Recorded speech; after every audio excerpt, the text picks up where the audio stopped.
అందరికీ నమస్కారం. ఈరోజు మీ అందరికీ నేను వినిపించబోయే కథ అల్లుడి మంచితనం. రచయిత అరవింద గారు. కథలోకి వెళ్ళే ముందుగా మీ అందరికీ నాదొక చిన్న విన్నపం.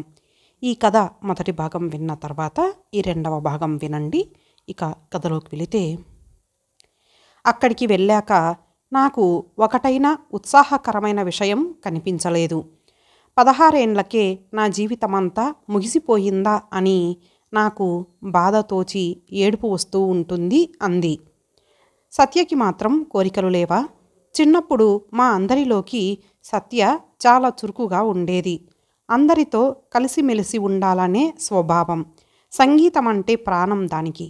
తన స్నేహితురాలు ఒక అమ్మాయి స్కూలులో టీచర్గా పనిచేస్తుండేది. ఒకరోజు జ్వరం వస్తే ఆ పిల్లని చూడటానికి వెళ్ళింది. బావ ఇంటికి వచ్చాక చెప్పిందంట. ఎందుకు వెళ్ళావు అన్నాడు బావ. చిన్నక్కయ్య మళ్ళీ ఎవరింటికి వెళ్ళలేదు, ఒంటరిగా. ఇప్పుడు బావ అంటాడు, మనం సంఘజీవులం, అందరితో పాటు సోషల్గా ఉండాలి. ఎక్కువేమిటి తక్కువేమిటి, అందరం మనుషులమే, ఎవరి ఆత్మగౌరవం వాళ్ళకి ఉంటుంది అని ఇద్దరూ కలిసి స్నేహితుల ఇళ్ళకి వెడుతూ ఉంటారు. మానవులమై పుట్టినందుకు ఆధిక్యత ఏమిటి? ఈ సృష్టిలో ఇతర జంతువులకు లేని మనసు, ఆత్మలను భగవంతుడు మనిషికి ఇచ్చినందుకు సార్థకత ఏమిటి? ఔన్నత్యం కోసం నిరంతరం కృషి చేయటమే జీవితోద్దేశం. అటువంటిది ఏ అన్వేషణ లేని జీవితం గడుపుతుంటే వేదన కలిగేది. నా జీవితం పతనమయ్యిందనే దుఃఖం కలిగేది. ఎట్లాగా నన్ను ఉద్ధరించుకోవటం అని ఆలోచిస్తూ ఉండేదాన్ని అంది లలిత. నీకు ఏం తక్కువ చేశానని అట్లాగా దిగులుగా నిరుత్సాహంగా ఉంటావు అని అడిగాడట బావ. ఏమో నాకు తెలియదు. జీవితంలో ఎప్పుడూ శోధించి సంపాదించవలసినదేదో ఉందనిపిస్తుంది నాకు అని లలిత అంటే బావ వెటకారంగా నవ్వి, అయితే అన్వేషణకు బయలుదేరు అన్నాడట. చాలాసేపటి వరకు ఏమి మాట్లాడాలో లలితకు తెలియలేదు. ఆ వెటకారం వలన కలిగిన బాధ అణిగిపోయాక, నా అన్వేషణలో మీకు కుతూహలమేమీ ఉండదా అందట. ఉండదు, నువ్వు తెలివైన దానివి, మాకు ఆత్మ మనసు లేవు. నాకు ఎంత అశాంతిగా ఉందో మీకు తెలుసా? తెలుసు, నాకు కలిగే అశాంతి వలన తెలుస్తోంది అన్నాడట బావ. అవునేమో, నా ధర్మాన్ని నెరవేర్చలేకపోతున్నానేమో. కొన్నాళ్ళు అమ్మా నాన్న దగ్గర ఉంటాను. నా బాధని మీరు ఎప్పటికైనా అర్థం చేసుకుంటే నేను కోరుకునేది మీ దగ్గరకు రావాలనే అందట లలిత. ఆ రోజు పొద్దున వరండాలో కూర్చొని నాన్న గీత చదువుతున్నారు. అక్కయ్య కాఫీ తీసుకొని వచ్చింది. ఇంకా ఒక శ్లోకం ఉందమ్మా, కాఫీ వేడిగా ఉందా? వేడిగా ఉందని చెప్పి అక్కడే కూర్చుంది లలిత. నాన్న కాఫీ త్రాగాక హఠాత్తుగా ప్రశ్నించింది. వివాహ వేళలో భార్యాభర్తల మధ్య జరిగే ప్రమాణమేమిటి నాన్న అని. అక్కయ్యకి 16వ ఏట పెళ్లి జరిగింది. ఆ వయసులో వివాహానికి అర్థం తెలియదు. తాము ఏమని ప్రమాణం చేస్తున్నామో తెలియకుండానే ప్రమాణం చేస్తారు. లేకపోతే వివాహాలు దుఃఖాంతాలు ఎందుకవుతాయి? నాన్న శ్లోకం చదివి విపులంగా చెప్తున్నారు. సరే నాన్న, భర్త సంతోషం కోసం సుఖదుఖాలలో సమంగా వర్తిస్తుంది భార్య. మరి భార్య యొక్క ఆనందం భర్త విధి కాదా నాన్న? విడిచి ఉండనని ప్రమాణం చేస్తారు, కానీ భార్య అంటే శ్రద్ధ ఉండదు. ఆమె ఉన్నతిని చూస్తే అసూయ. ఇంక అతనిలో ఏ మార్పైనా వస్తుందనే ఆశ కూడా ఉండదు. ఆ పరిస్థితిలో కర్తవ్యం ఏమిటి నాన్న? సరే, అన్నీ సహించి అతని దగ్గరే పడి ఉంటాననుకుందాము. ఫలితం ఏమిటి నాన్న? అతనిలో జాగృతి కలగదు. జీవితమంతా ఆ విధంగా మరుభూమిలో ఇంకిపోవలసిందేనా? అంతకంటే నా తృప్తి కోసం ఇతర కలాపాలలో జీవితం గడపటం తప్ప మనసు లేనిదే జీవితాన్ని అర్పించలేము కదా. నాటకం దేనికి నాన్న? మనసులో ఎంతో ఘర్షణ జరుగుతుండేది. వచ్చేశానా? ఇప్పుడు పొరపాటు చేశానేమో అనిపిస్తుంది. ఎందుకమ్మా అట్లాగనుకుంటావు? లలిత మనసులో బాధ నాన్నకి తెలుసు. ఆయన లోలోపల కరిగిపోతుంటారు. స్వార్థం చూసుకొని ధర్మం విడిచి వచ్చాను. నా ధర్మం నిర్వహించగల నిగ్రహం, ఔన్నత్యం నాలో లేవని నాకిప్పుడు అనిపిస్తుంది నాన్న. వారు ఎట్లాంటి వారైనా సరే సహించి ఉన్నతో అధోగతో జీవితం అక్కడే అంతం కావటం మేలనిపిస్తోంది. మళ్ళీ వెళ్ళటం అనేది జరిగితే నేను నేర్చుకోవలసింది ఇదే నాన్న. శరత్తు అన్నదా గుర్తు వచ్చింది. అది చదివినప్పుడు వాళ్ళుంటారా అని నవ్వుకున్నాను. కానీ లలిత మాటలు నన్ను నిలువున కదిలించి వేశాయి. కన్నీళ్లు తిరిగాయి. బావ ఉత్తరాలు రాసేవాడు కాదు. అక్కయ్య తనంతట తను వచ్చేసింది కదా, బావ ఎందుకు రాయాలి? లలిత చదువుకుంటుందని నాన్న ఉత్తరం రాస్తే దానికి బావ జవాబేమీ రాయలేదు. ఇప్పటి నుంచి ఉత్తర ప్రత్యుత్తరాలు లేవు. కానీ లలిత బావ సంగతులేమైనా తెలుస్తాయేమోనని ఎదురు చూస్తుండేది.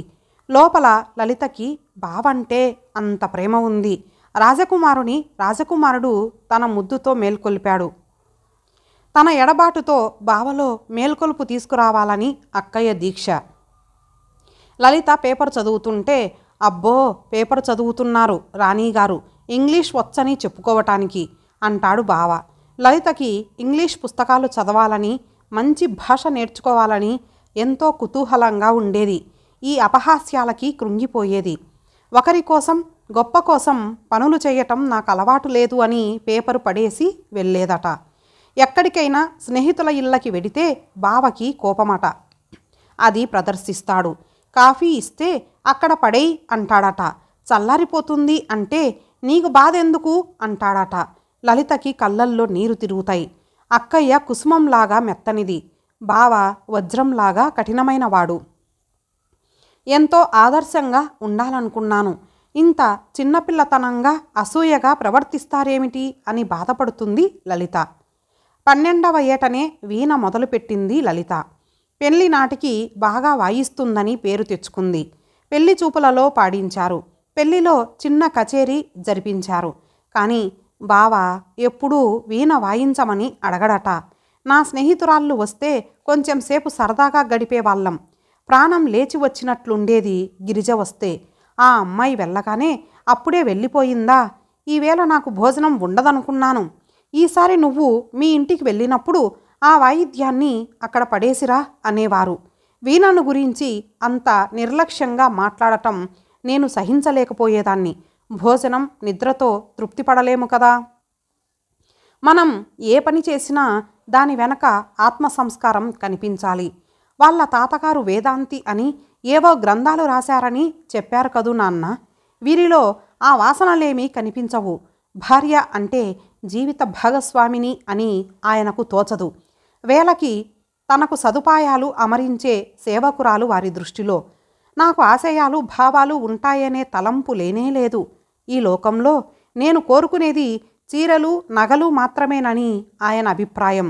అది నేను సహించలేను. నేను క్లబ్బుకి వెళ్ళటం ఆయనకి ఇష్టం లేదు. ఏ లోటు చేసేదాన్ని కాదు. వంట చేసి మళ్ళీ భోజనం వేళకి వచ్చేసేదాన్ని. అయినా ఆయనకి అకారణంగా కోపం. నెపాలు వెదకి నా మీద కసి తీర్చుకునేవారు ఎక్కడికైనా వెళ్ళి వచ్చాక. భోజనానికి రండి అంటే నాకు ఆకలి లేదు, నువ్వు వెళ్ళి తిను అనేవారు. కోపం అందుకేనని తెలుసు గనుక ఏమీ తోచకపోతే వెళ్ళాను. మీరు మాత్రం స్నేహితులతో వెళ్ళారు, నాతో వంతన్నమాట. అయినా స్త్రీ స్వాతంత్ర్యం వద్దంటే మానతారా? నేనెందుకు వద్దంటాను? వద్దనరు కానీ ఈ ప్రవర్తనతో వేధిస్తారు. ఎందుకు వెళ్ళానా అనిపిస్తుంది. ఇట్లా నన్ను ఏడిపించటం సరదాకి కాదు, కోపిష్టి స్వభావం. మనసులో నా మీద ద్వేషం కాబోలు అనిపిస్తుంది. ఇంక భోజనానికి కూర్చున్నాక కూర బాగా ఉడకలేదు, వ్యవధి లేకపోయింది కాబోలు. మజ్జిగ ఇట్లాగా తోడుకుందేం, పాలు సమంగా కాచలేదా? ఇంటి పనులంటే శ్రద్ధ ఉంటే కదూ, చదువుకున్నదానివి మరి. ఆయన భోజనం చేసేదాకా ముఖం చూపించేదాన్ని కాదు. ఎందుకంటే కళ్ళ నిండా నీళ్లు, గొంతుక పూడి మ్లానంగా ఉండేది. ఆయన వెళ్ళగానే కంచం తీసి వరండాలో కూర్చునేదాన్ని. ఆయనతో మాట్లాడాలి అనిపించేది కాదు. మనిషిలో మృదుత్వం అన్నది ఏ కోశానా లేదా? ఏమిటి జీవితం? అందరి సంసారాలు ఇట్లాగే ఉంటాయా? లేదు. ఎంతో సంతోషంగా ఉండే వాళ్ళని చూస్తుంటాము. పోనీ వాళ్ళని చూసైనా అనిపించదా? మరి ఇది అజ్ఞానమా, నా అదృష్టమా అని ప్రశ్నించుకునేదాన్ని. లలిత అని ఆయన పిలిచేవారు. ఎందుకో వెళ్ళి నేను కనుక్కోవాలి. చీకటిలో నా చెంపల మీద నీరు కారుతుందేమో చూడటానికి వారు రారు. వెళ్ళకపోతే నేను పొగరు కలదానిని. వెళ్ళి నేను గుమ్మంలో నుంచుంటే పక్క మీద పడుకొని ఈ తమలపాకులు ఈనెలు తీసి ఇమ్మని నేను రోజూ చెప్పాలా అంటారు. తమలపాకులు అందుకుంటూ, ఏమిటట్లా దిగులుపడి ఉన్నావు? నిన్నేమన్నానని? నీ ఇష్టం వచ్చిన చోటికి వెళ్ళు, వద్దనను. చీర కోసమేమిటి ప్లాన్? రేపు తెచ్చి పెడతాలే, ఇప్పుడు మాత్రం అలుక మానేసేయ్ అంటారు. నేను లొంగిపోక తప్పదు. సర్వం అర్పించి ఆనందం సృష్టించుదామనే దివ్య సంకల్పం నాదైతే, భార్య అనేదానికి మనసుందని, తన జీవితానికి విలువ ఇస్తుందని, అతని ప్రవర్తనను బట్టి ఆమెకు సుఖదుఖాలు కలుగుతాయనే ఆలోచనే ఆయనకి లేదు. ఏమి చేయను నేను అని ప్రశ్నిస్తుంది లలిత. అవును, కన్న తల్లిదండ్రుల్ని వదిలి, పెరిగిన ఇల్లు వదిలి, మనసులో ప్రేమ నింపుకొని ఆత్మార్పణం చేస్తుంటే అతను చూడవలసిన తీరు ఇదేనా? అసలు ఆడపిల్లలు తాము పుట్టి పెరిగిన పరిస్థితులు వదిలి అలవాట్లను ఎందుకు మార్చుకోవాలి? కొంతవరకు మగవాళ్ళు కూడా సర్దుకుపోవచ్చుగా. పూర్తిగా మారిపోవాలంటే ఆ నూతన వధువుకి బాధ కలుగుతుందనైనా బావలాంటి మనుషులు గ్రహించలేరే. బావకి అమితమైన కోపమంట.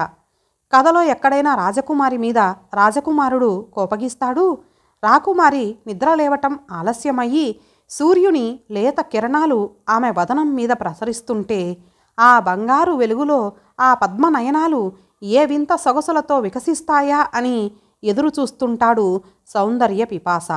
ఇంత ఆలస్యంగా లేస్తే కాఫీ ఎప్పుడు చేస్తావు? అంత మొద్దు నిద్దరా అని బావ తను లేవకుండానే మేల్కొలుపుతుంటే రాజకుమారి మనసు మొద్దుబారిపోదు?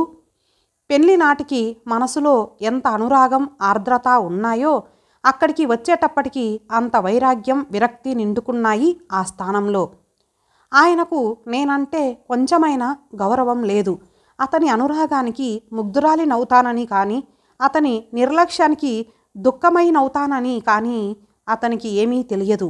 అటువంటి పాషాణుడి కాళ్ళ దగ్గర పడేసి సుకుమారమైన నా జీవిత కుసుమాన్ని ఎందుకు నలిపేయనివ్వాలి?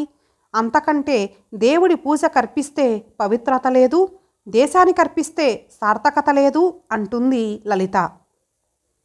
అందుకే నాకు పెళ్లి మీద నమ్మకం లేదు.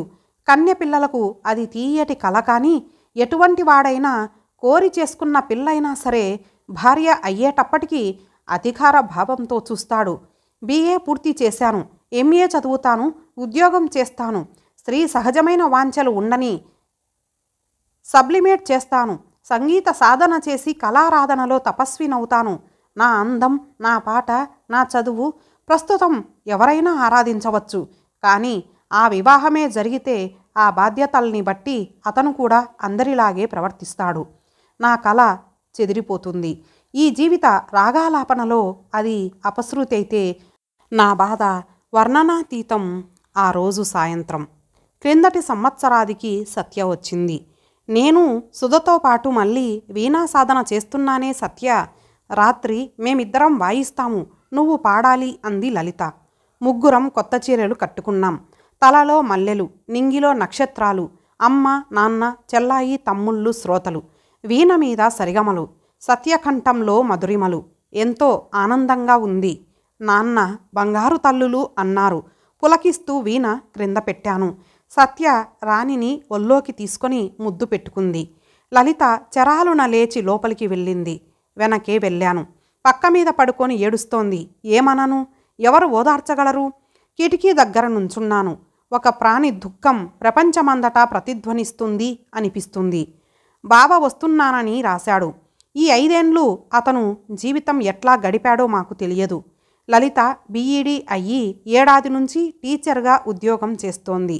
ఇన్ని సంవత్సరాలు కష్టపడి చదువు, సంగీతం సాధించి బావ రమ్మంటే ఇప్పుడున్న స్వేచ్ఛ వదులుకొని ఆ వెనకటి జీవితంలోకి వెళ్ళిపోతుందా? ఈ పాత కథలన్నీ అక్కయ్యకి కూడా గుర్తు వచ్చి ఉంటాయనుకుంటూ లోపలికి వెళ్ళాను. సరిగ్గా ఆ ప్రశ్నే అమ్మ లలితను అడుగుతోంది. అతను రమ్మంటాడేమో, లేకపోతే ఎందుకు వస్తాడు అని. లలిత రాత్రి వంటకి కూర తరుగుతోంది. రమ్మంటే వెడతానమ్మా అంది దృఢంగా. బాగా ఆలోచించుకున్నావా? లలిత ముఖంలో ఆనందం లేదు. ఆలోచనగా నిశ్చయించుకున్నట్లుగా అంది. ఎంత గాంభీర్యం అనుకున్నాను. అంతేనమ్మా ఆడపిల్లల సంగతి. మరి ఇదంతా ఈ చదువు ఈ కష్టం. అమ్మకి లలిత వెళ్ళటం ఇష్టం లేదేమో అనుకున్నాను. రావలసిన మార్పేదో నాలో వచ్చింది. ఆయన కూడా మారితే సంతోషం. కాకపోతే నేను వెళ్ళక తప్పదు. బావ ఇదివరకులాగా సంకుచితంగా ఉంటే, నువ్వు ఉద్యోగం చేస్తున్నావని నీ మీద దురభిప్రాయంతో ఉంటే వెడతావా? మరి నువ్వు ఈ 5 సంవత్సరాలలో సాధించిందేమిటి అన్నాను. అక్కయ్య ఏకాంతి లేకుండా నవ్వుతూ, జీవితాలకి అర్థం లేదే సుధా, ఏదో ఈ జీవితాన్ని కన్నీళ్లతోనో మనసుకి గాయాలతోనో ఒకరి సేవ కింద గడిచిపోని అంది.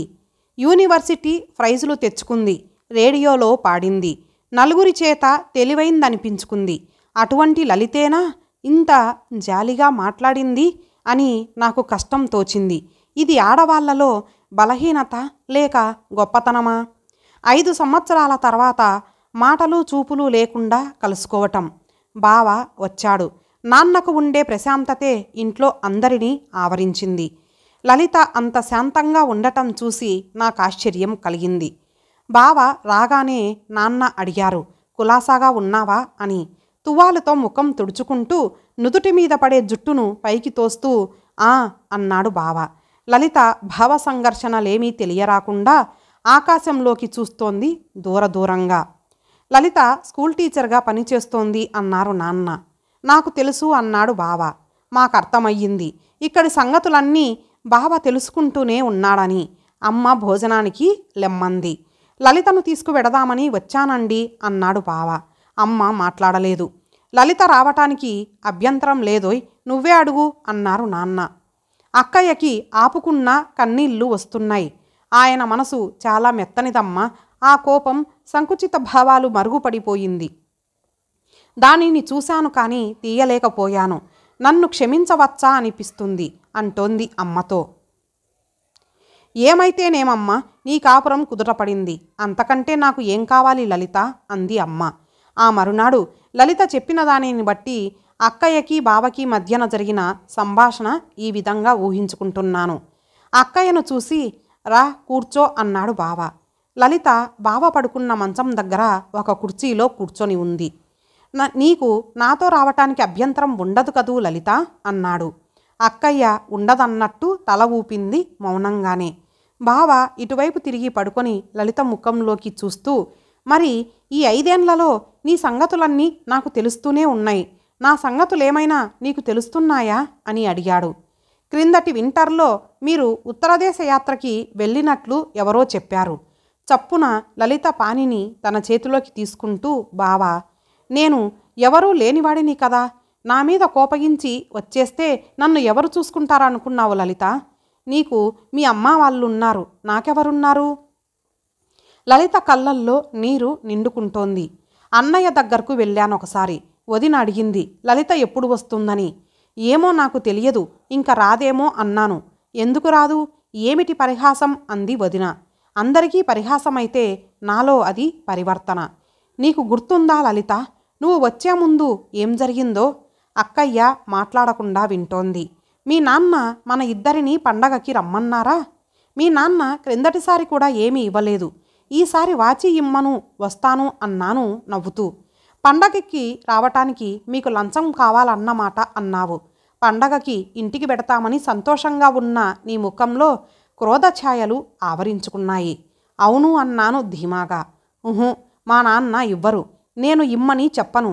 మా మనసుల్లోంచి మీకు పిలుపు వినపడి వస్తే రండి పండగకి, మాకు తోచినది ఇస్తాము అన్నావు.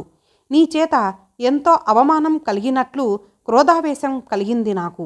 బ్రతిమాలే బదులు ధిక్కరించావని రైలులో ఎక్కేదాకా నువ్వు మాట్లాడలేదు. మీ నాన్న వచ్చారు తీసుకువెళ్ళటానికి, సెలవు దొరకలేదన్నాను. ఆఖరుగా నువ్వు అన్న మాటలు నాకు గుర్తున్నాయి. నాకేమిటో అసంతృప్తిగా ఉంది. కొన్నాళ్ళు మా అమ్మ దగ్గర ఉంటాను. మీలోనో నాలోనో మార్పు రావాలి. అప్పటికి మీరు నా బాధను అర్థం చేసుకుంటే నేను కోరుకునేది మళ్ళీ మీ దగ్గరకు రావాలనే. నీకు కళ్ళల్లో నీళ్ళెందుకు వస్తున్నాయి లలిత అన్నాడు బావ. లలిత మాట్లాడలేదు. కంఠం మాట్లాడనివ్వటం లేదని బావకి కూడా తెలుసు. అక్కయ్య చేయి బావ చేతిలోనే ఉంది.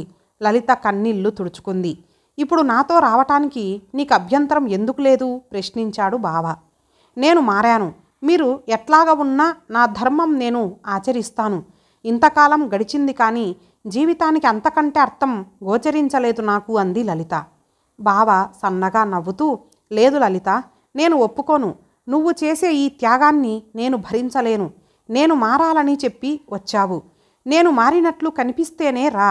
నీ ధర్మం విధిగా నిర్వహిస్తానంటే అంతకంటే నువ్వు ఇక్కడే ఉండిపోవటం మంచిదంటాను అన్నాడు. అక్కయ్య నవ్వింది. మీరు మారారు. మీరిక్కడికి వస్తానని రాసినప్పుడే ఆ సంగతి నేను తెలుసుకున్నాను. అయినా మీతో రావటానికి సిద్ధంగా ఉన్నాను. ఈ 5 ఏళ్లలో సంగీత సాధన చేశాను.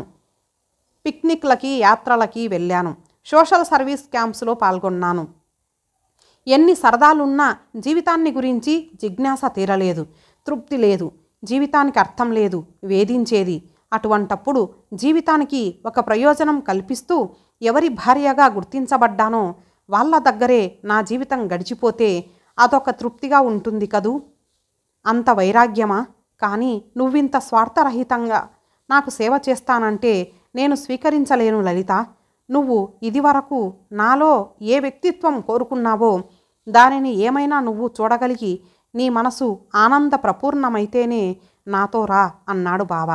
లలిత లేచి బావ తలవైపు కూర్చుంది, ఒక ఆనందాతిశయాన్ని అనుభవిస్తూ. మీరు ఇంత సున్నితంగా మాట్లాడటం ఎక్కడ నేర్చుకున్నారు? ఈ 5 ఏళ్ళు ఎట్లా గడిపారో నాకు చెప్పరు అంది. చెప్పకపోతే ఈ 5 సంవత్సరాల మధ్య దూరాన్ని సన్నిహితం చెయ్యటం ఎట్లాగా చెప్పు. కథ ఏమీ లేదు లలిత. నువ్వు వెళ్ళాక నాకు తోచేది కాదు. నిన్ను గురించి ఆలోచిస్తూ ఉండేవాడిని. నీకు తెలియదు లలిత, నాకు మొదటి నుంచి నీ మీద చెప్పలేనంత మమకారం ఉంది. కానీ అది వెల్లడి అయ్యే అవకాశం నేను ఇవ్వలేదు. మా అమ్మ నాకు గుర్తుంది. మా వదినను చూస్తున్నాను. అన్నయ్య వదినని అట్లాగే చూస్తాడు. వదిన ఏమీ పట్టించుకోదు, నవ్వుతూనే ఉంటుంది. మా అమ్మకి వంట సంసారం తప్పితే ఇంకొక తాపత్రయం ఉండేది కాదు. ఆడవాళ్లను గురించి నాకంతకంటే అభిప్రాయాలు లేవు. నీవు ఎంతో బాధపడ్డావు కదూ. నువ్వు వెళ్ళిపోతే నాకెందుకంత తోచకపోవటం, మళ్ళీ నువ్వు రావనుకుంటే బాధ తోచటం. నువ్వు ఇంటర్ పరీక్షలకి వెళ్ళావని విన్నప్పుడు చాలా కోపం వచ్చింది. ఇక మన సంబంధం విడిపోయినట్లే అనుకున్నాను. కానీ ఆలోచనలు నిన్ను వదిలి వచ్చేవి కావు. నీవు వెళ్ళిపోవటానికి తగిన కారణం కనిపించేది కాదు. నీ వస్తువులు చూస్తుండేవాడిని. తోచక పుస్తకాలు చదవటం మొదలుపెట్టాను. చదివిన కొద్దీ ఏదో కొత్త ప్రపంచంలోకి వెళ్ళినట్లు కుతూహలం ఎక్కువయింది. 2 సంవత్సరాలు పుస్తకం విడవకుండా కనిపించిన ప్రతి పుస్తకం చదివాను. మనుషుల్లో కలిసి తిరగటం లేదని అప్పుడందరూ చెప్పుకునేవారు. నువ్వు వెళ్ళిపోయావని నాకు విరక్తి కలిగిందని. నీ మీద అభిప్రాయాలలో మార్పు ఎప్పుడు వచ్చిందో, ఎట్లాగా వచ్చిందో తెలియదు. కానీ నువ్వు BA పాస్ అయ్యావని విన్నప్పుడు నాకు సంతోషమే కలిగింది. అవును, ఉన్నతిని కోరుకోవటం, ఆనందాన్ని వెతుక్కోవటం మనిషిలో ఉత్కృష్టమైన గుణాలు. నీలో ఉన్న విశిష్టతను నేను గుర్తించలేకపోయాను. అది ఒక అంధకారం. నీవు వెళ్ళిపోయాక కలిగిన లోటు తెలిసినప్పుడు నీవు నాకెంత ముఖ్యమైన దానివో అర్థమయ్యింది.